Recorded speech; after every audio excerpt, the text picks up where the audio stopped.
right, well, good afternoon. I see that it is 12:30, so we will go ahead and get started. Welcome to the last session of the day, the Jobs and Education for Texans, or the JET grant program. My name is Emily Lawley, Manager of Education and Workforce Development Outreach here in the Office of Employer Initiatives at TWC. And so wanted to go ahead and get started. Let me share my screen quickly.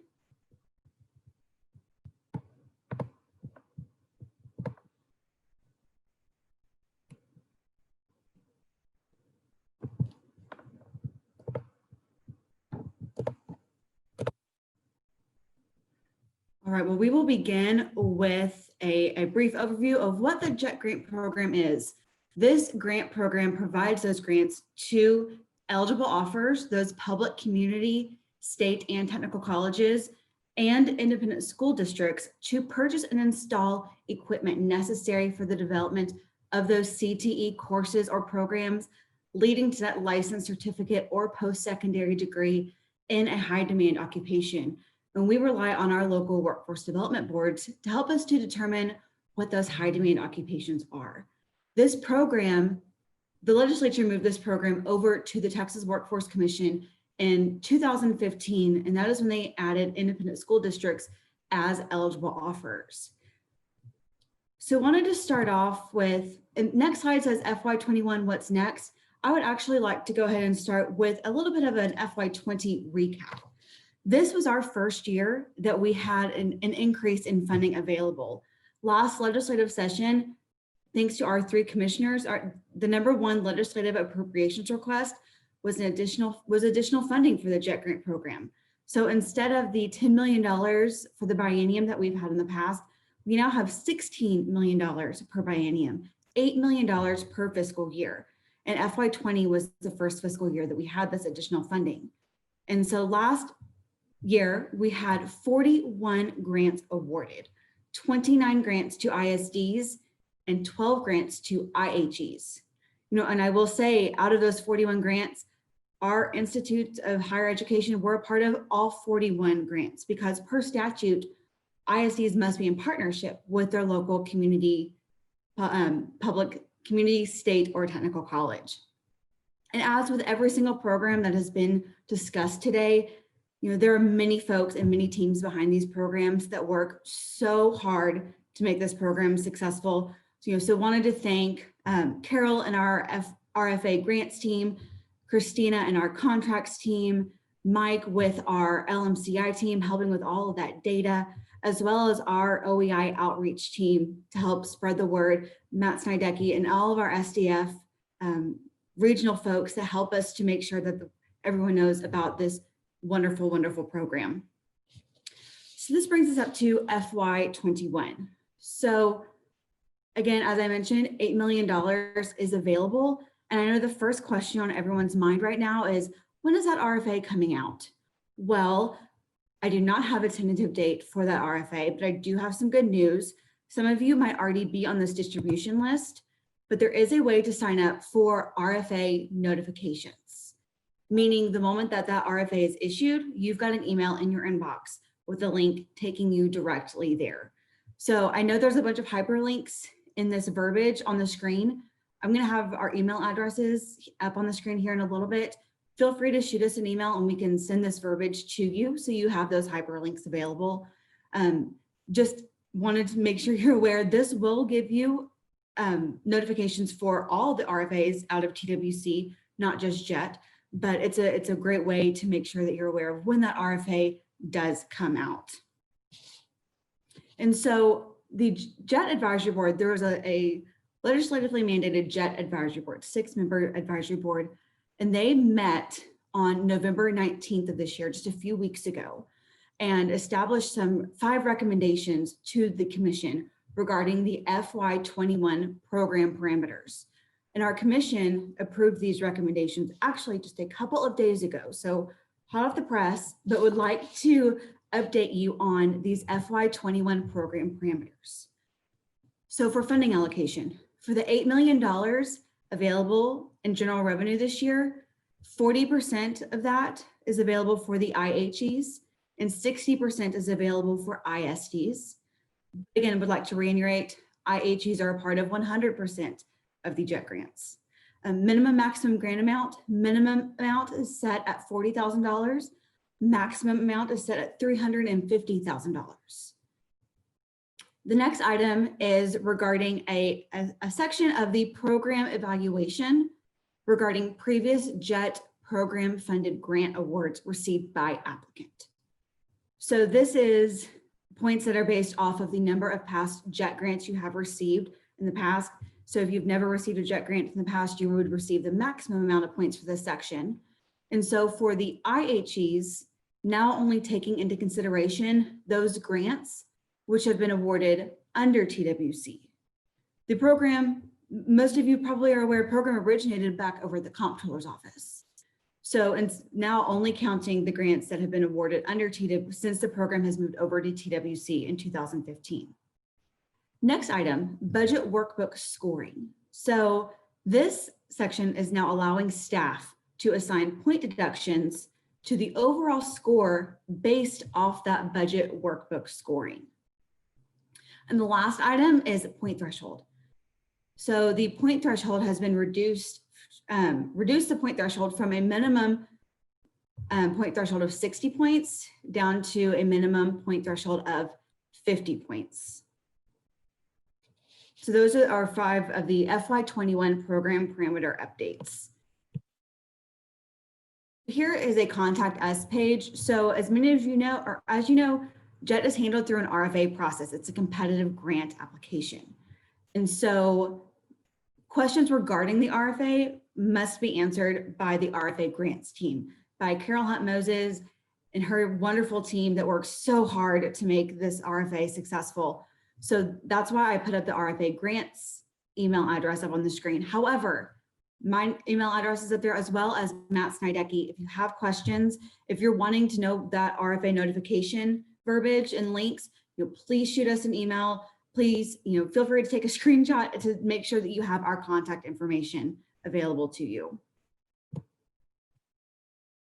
And so with that, this next section that we are going turning over to is in regards to outreach. This has been, as an outreach team, it is so important for us to get the word out across the state about this wonderful, wonderful program. And so today we're going to highlight 2 examples of how institutions are continuing to outreach to ISDs and how they've been very creative in what they've been doing. And they're going to highlight what they've been doing and the results that they've seen and kind of in their communities. But would also like to say everyone here today has a role to play to help with this effort. We have seen several examples across the state of all different types of institutions, whether that be local chambers, economic development corporations, education service centers, all of these different types of groups promoting the JET grant program to their region, having workshops, having opportunities to come and share the successes of this program, what this program does, how it can change and affect your community and your future workforce. And so I'm excited. I have 2 speakers here today. I'm going to introduce our first speaker, Dr. Virginia Champion. She is the Executive Director for Resource Development, Management, and Compliance at South Texas College. She has 29 years of experience in education and has worked in both K-12 and in post-secondary education. Dr. Champion has led teams engaged in the successful development of fundable proposals, managed grant programs, and served on performance monitoring support teams, and has trained and assisted individuals and institutions of higher ed with identification and acquisition of federal, state, and foundation grants. And so with that, I would like to turn it over to Dr. Champion to share her presentation and her remarks. Well, good afternoon, and thank you very much, Emily, for that great warm introduction and for your overview of the JET program. We definitely appreciate everything that you do, that you have done over the years to support us with JET and all of the support that we get from TWC. I'm going to show the full screen here, so you should all be able to see this. If you could, yeah, you're nodding. Great, thank you. So what we're going to talk about is a JET networking meeting that started about 4 years ago, and it's definitely evolved. When we started doing this jet networking, we invited ISDs, and then we over time just decided we needed to expand it further to invite TWC's jet manager, Emily, and to invite our workforce partners. So staff from Workforce Solution also now come, and we all present together. This is important because, as Emily mentioned, even if an ISD is applying for JET funding, an IHE has to be involved as a partner. What you're looking at here is the language that's from the latest RFA that came out from the Texas Workforce Commission that shows that an applicant can be a Texas independent school district that has entered into a partnership with a public junior college like ours, a public junior college like South Texas College. And so when we know that our ISDs have the opportunity to apply for funding, but they could be naming South Texas College in their applications, it's very important that we collaborate. And so, what we created was this opportunity for school district and college personnel to network and collaborate and plan effectively for the development of fundable JET proposals in advance. So, when we come together, we are coming together to discuss what type of program they're interested in. If they're not yet decided as to what type of CTE program they want to focus on for their JET proposal, we let them know what type of CTE programs the college offers. We verify that there's already an arrangement in place between the college and between their ISD for a dual credit program. Um, and one of the new things that we are now able to inform them about is that they can even get bonus points when they do their application. If they have a letter of agreement that they submit with that application that has the authorized representative signature from South Texas College, which is our college president, it's now written into the RFA that it is part of eligibility, and it's part, to have that partnership and this letter of agreement can qualify them for bonus points. So when we come together, this is what our first announcement to them looks like, and we invite them to come. We do an email blast. I personally will make some phone calls out to ISDs just to make sure that administrators have gotten the information. We invite high school principals, we invite district CTE directors. If the district has a grant development office, we invite their grant development staff. We inform the superintendent's offices that this is an opportunity coming up, and it's important for them to consider.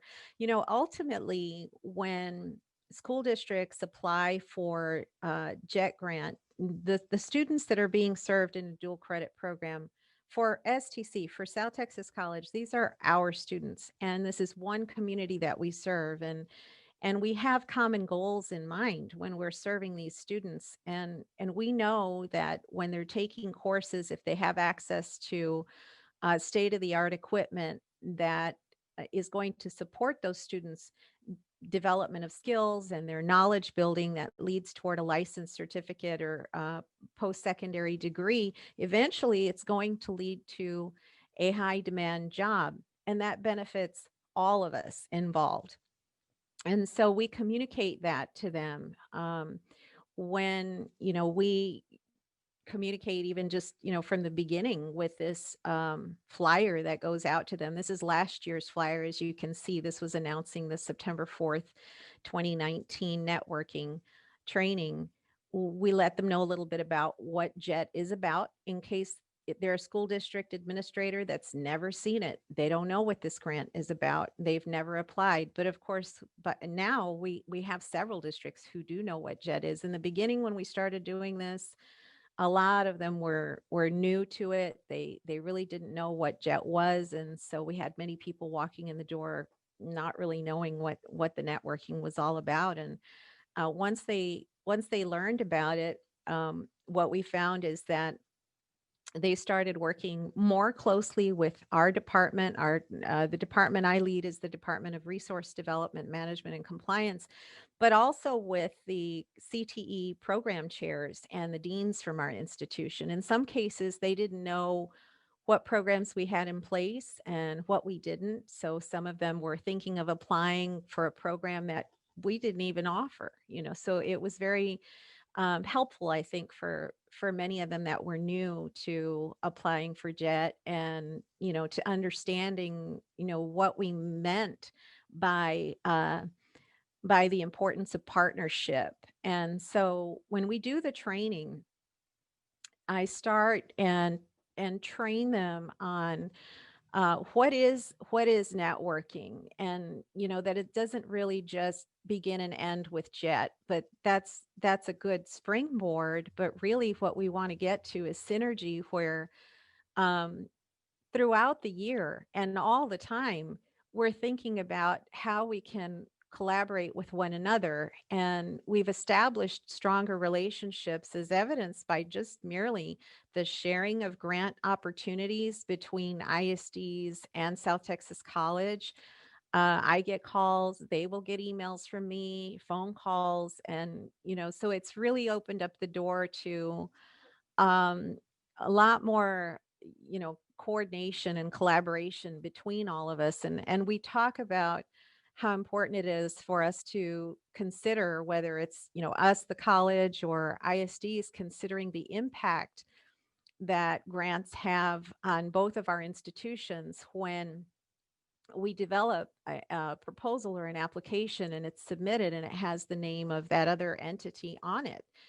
And so when we say partnership, we really mean that people are working together, they're making decisions together, that are mutually beneficial for the students that we serve, for the institutions that we represent.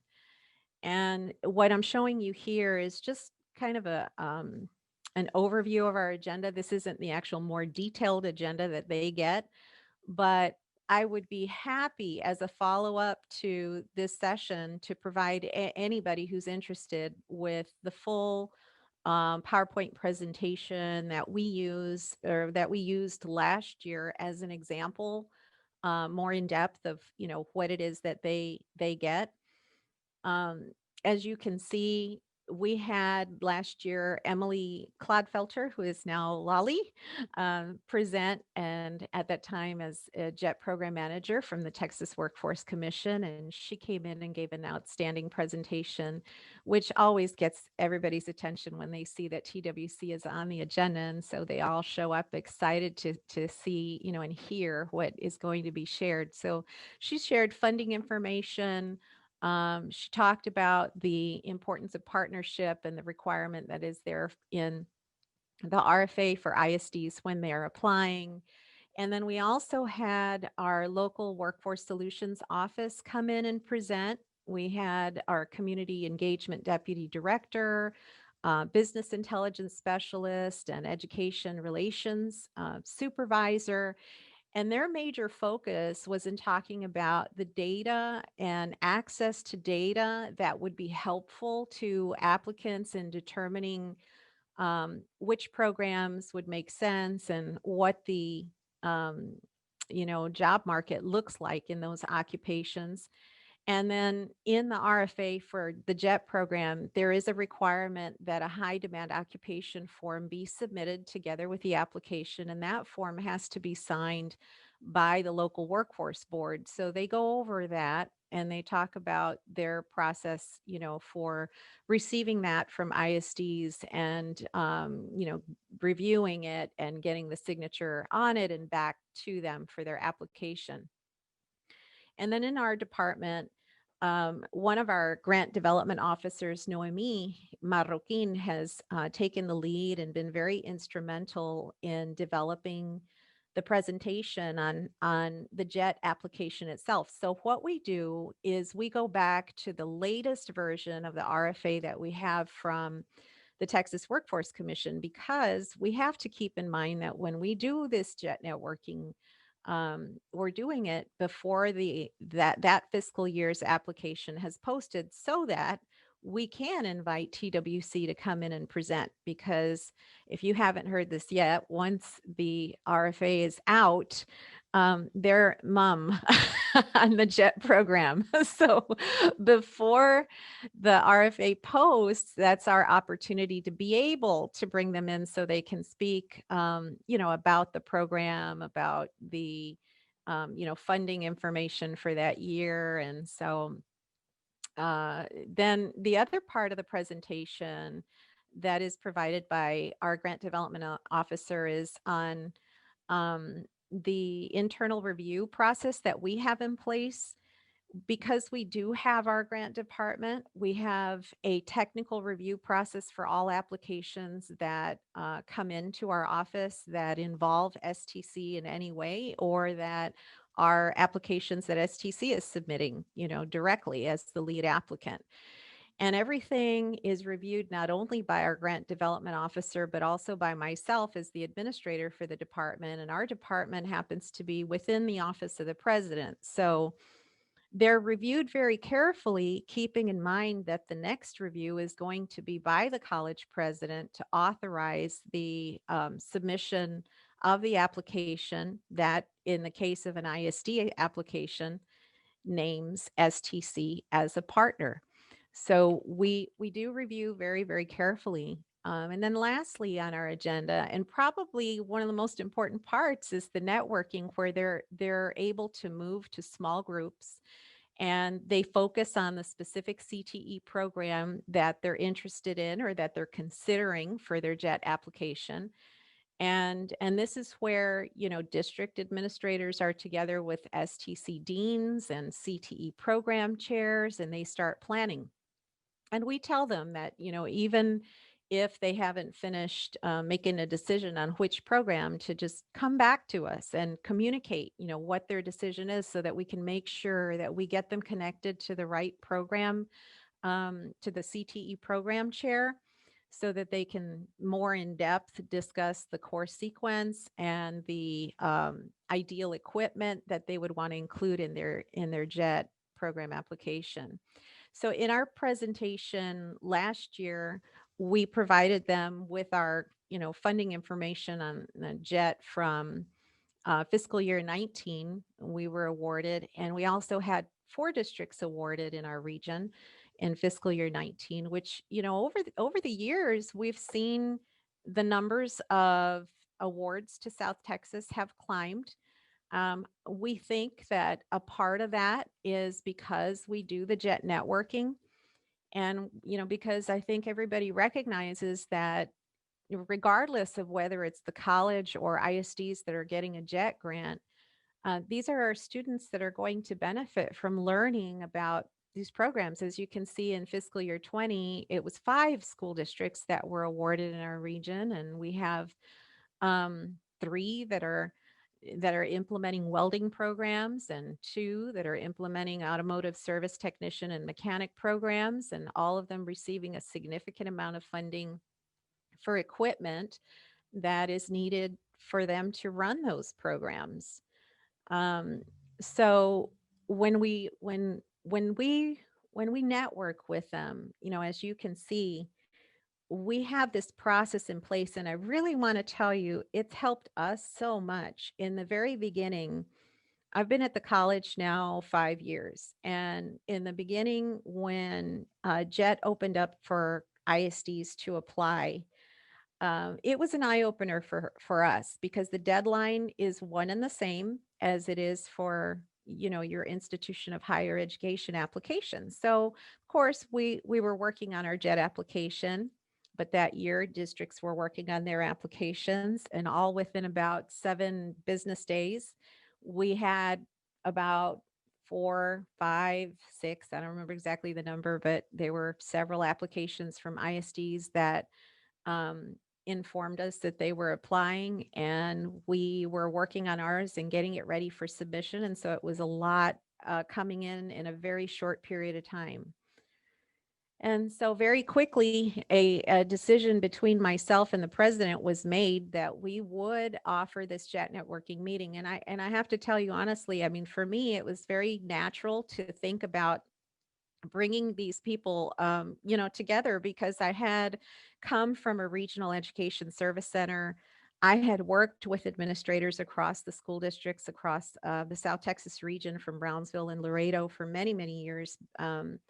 And because that was my experience, it was just natural, for me to bring them together. And it felt good, to see them come into South Texas College and to be able to continue to work together and, support one another in meeting the common goals and objectives that we have that relate to, continuing to expand opportunities, education opportunities for our students to work together toward better, economic development through the training programs that are offered, so that eventually, these individuals complete and go on into occupations that are available in our region.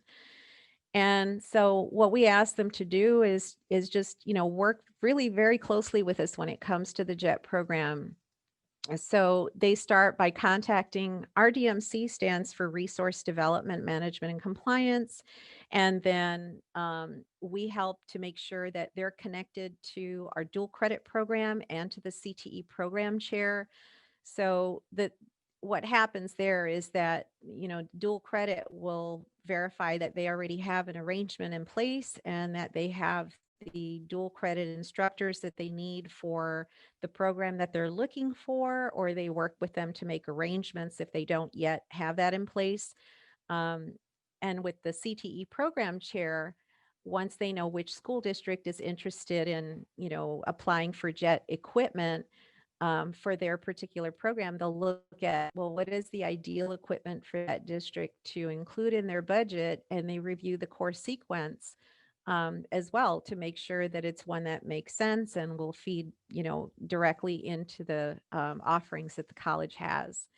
And then when their application is a complete draft, that's when our grant development officer receives it. And when I say that our staff do a technical review, what I mean by that is that they look specifically at how the grant application is going to be evaluated.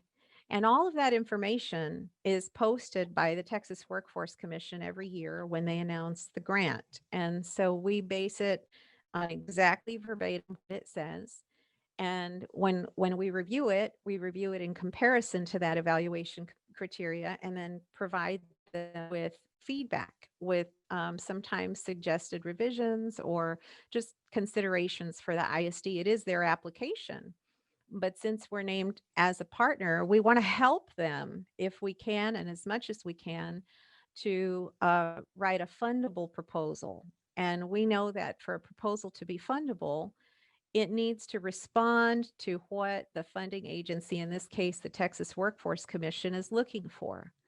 So after that's done and the application is ready to move forward, then it comes to me and I do a similar type of review before it's approved to move forward to our college president for signature authorization as the IHE partner. So it's really worked for us very well. And I know that, Emily has been very supportive of this. And I know she's shared with other institutions from the calls that I've gotten in the past, from others interested in finding out more about how we do this. I'd be happy to share more with any of you if you'd like, but that is the end of our presentation for now. If you have any questions, I'd be happy to take them. Thank you, Dr. Champion. And just to make an announcement, due to the RFA process, we unfortunately are not going to open it up for Q&A. As I mentioned before, questions have to be sent to the RFA grants team. So I'll make sure to share that email address again before the end of the session. So with that, I would like to turn it over to our next presenter. Danielle Davis is the Partnership Development Coordinator with Workforce Solutions for North Central Texas. Danielle has been with Workforce Solutions for North Central for just over 2 years. Her role as Partnership Development Coordinator was created to deepen the connections between Workforce Solutions North Central and K through 12 leaders in those community technical colleges, and share opportunities to help strengthen our future workforce. So with that, I will turn it over to.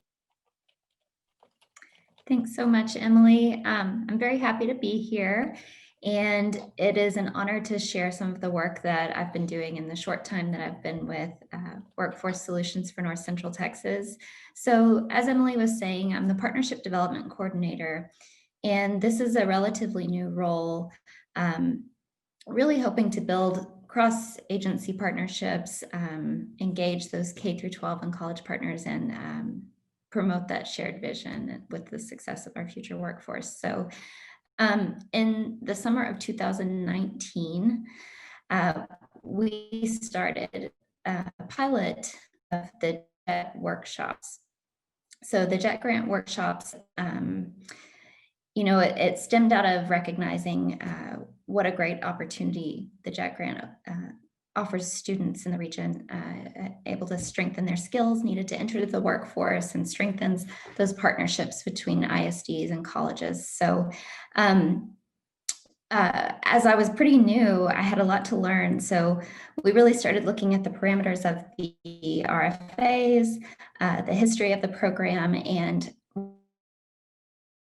with that, some targeted outreach for these workshops. So we were really looking at the 102 ISDs in our region and focusing on the ones that best fit the criteria that we were recognizing in the application. We were looking at previous awards and really finding some of those similarities that we were catching and seeing, and finding folks that would best suit this application. So it started out as a pretty soft rollout, with very targeted outreach. So the workshops themselves, last summer, of course, we wanted to think about the size of our region. We are the 14 counties that surround Dallas and Tarrant County. So we wanted to make sure that we were choosing locations that were pretty easy for folks to get to if they were traveling to the workshops. This was back when we did things in person, So we looked at both Weatherford College and Terrell ISD, who were both recent recipients of the grant. And we also wanted to consider the timing as well as the location, because as Dr. Champion was talking about, we knew that we only had Emily for the short window before the RFA was dropped before she would go radio silent. So we made sure that the timing worked out. And we kicked off both the Terrell ISD workshop and the Weatherford College workshop with Emily. And she was able to bring her enthusiasm, her expertise, talk about the history of the grant, funding information and criteria. So we were so appreciative of her, and that, a lot of what I say is going to echo Dr. Champion as far as the excitement that generates within the partners that were attending. They saw that TWC would be there, and that's such a great opportunity for them to ask those questions. So Emily would kick us off. We also saw that as an opportunity for Workforce Solutions to be able to get to know the partners that were attending the workshop. Many of them may not be familiar with our role in the grant, not only providing the high demand occupations, but also wanted to support them with additional labor market information they need, the data they need, and also the technical assistance that I can bring to the process. Once TWC goes silent, they may have additional questions that I might have an answer to. So I'm happy to support them if I'm able to in that way. And what was also great about Terrell ISD and Weatherford College and their support through these workshops is that since they were recent recipients, they're able to give some tips and advice and talk about their experience going through the program. They were also able to showcase how the program has strengthened their programs. And Terrell ISD actually had students present, and that was a surprise to me. But students were actually at the workshop, and they guided educators and the attendees through their areas, showing off the equipment, talking about what they've learned, and their plans for the future. So, you know, it kind of tugs at your heartstrings to actually hearing directly from those students who have benefited from the JET program. And so we are just very grateful for those of you, TWC, Terrell and Weatherford, for volunteering that time, volunteering the space. It made a big difference for the workshops. It was great to work closely with them in the planning of it. So that was just a really great opportunity for me, especially being new to workforce and learning more about the schools that we work with. All right, so once the grant was released after these workshops, we did see a higher turnout of applications within our area. As Emily was talking about, the RFA, once that is posted and you get that alert, I was on high alert watching for that so that I could send an additional outreach like, hey, here it is, get ready. All the planning we've been doing, it's go time. So, you know, once that started happening, the phone calls started coming in, emails started coming in, which was really great that people remembered like, hey, you're here to support me. Well, here we go. So with those board confirmation forms, that process actually starts with me at the office. So as Dr. Champion was also saying, it's another opportunity to get another set of eyes on those application narratives. I was kind of looking through them. If I saw typos or if I felt like maybe there was some information missing, I would just make a gentle suggestion, you know, just out of courtesy, like, hey, have you thought about this? Or this is what I saw, so that they could maybe revise if they chose to. And with that, we were able to actually approve every application that came through our board office. We had 10 applications out of our region. 6 of those applicants participated in the workshops or received information directly from those workshops. So there were a few folks who weren't able to attend in person, but they requested follow-up meetings with me, where I was able to actually share Emily's presentation with them and go over some of the questions and answers that came out of the workshops. And each of those follow-up meetings, those schools ended up applying and submitting applications. And out of those 10 applications, we are very proud to say that 4 of them were awarded. And I would like to just take a moment to recognize and congratulate those folks. So that was Rockwall ISD, and they had a partnership with Collin College, Cleburne ISD, who had a partnership with Hill College, Bowles ISD, who partnered with Paris Junior College, and Community ISD in their partnership with Trinity Valley Community College. So congratulations to you all. If you're on the call, super job. And, you know, we felt that this was all a great success. We do want to continue doing these JET grant workshops. I may be knocking on Dr. Champion's door because I thought some of what she covered was a really great thing to start implementing into what we're doing and growing. We have most recently that we kind of had to change it into that virtual environment. So both Emily and Matt Snydecki joined us for a virtual workshop in September, where we did our best to kind of recreate that experience. Rockwall ISD joined us for that as well, to discuss their process through submitting an application.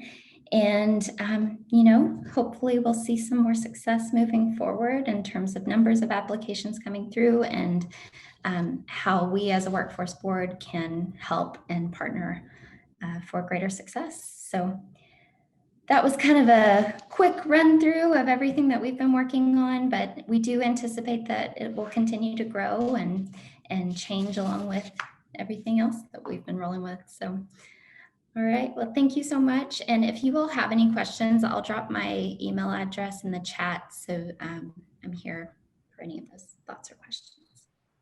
Thanks. Perfect. Thank you so much, Danielle. I was actually just going to ask you to drop your email into the chat. Dr. Champion, if you wouldn't mind doing that as well. I'm sure folks definitely would like to follow up with both of y'all. Thank you so much for your time this afternoon, going over the wonderful events and outreach opportunities that y'all have had for your region. As I mentioned, here are 2 examples, but there have been several examples of these wonderful, wonderful opportunities across the state with the colleges, with the ISDs, with the boards. Again, ESCs, those education service centers, have also been a phenomenal resource for the ISDs and their economic development corporations and chambers. So thank you all for your efforts to make this program what it is today. So I would like to also, as I mentioned, I'm going to reshare the contact info. I've also put up the JET website link there, the texasworkforce.org/JET.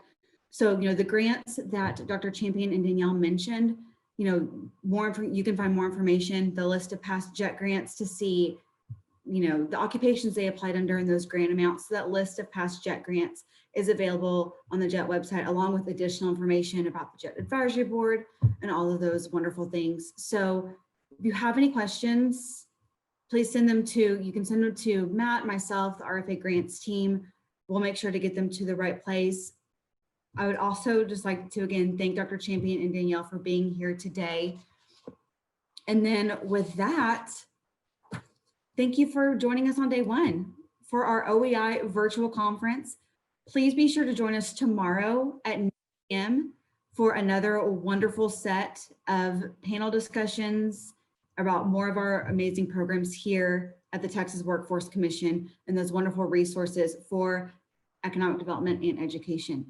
You need to, day 2 does have a separate registration link for the access. So if you have questions about any of that, please reach out, but please make sure to use your day 2 registration link to access the event tomorrow. So with that, I hope everyone has a wonderful afternoon, and we look forward to seeing everyone again tomorrow morning. Thanks, everyone.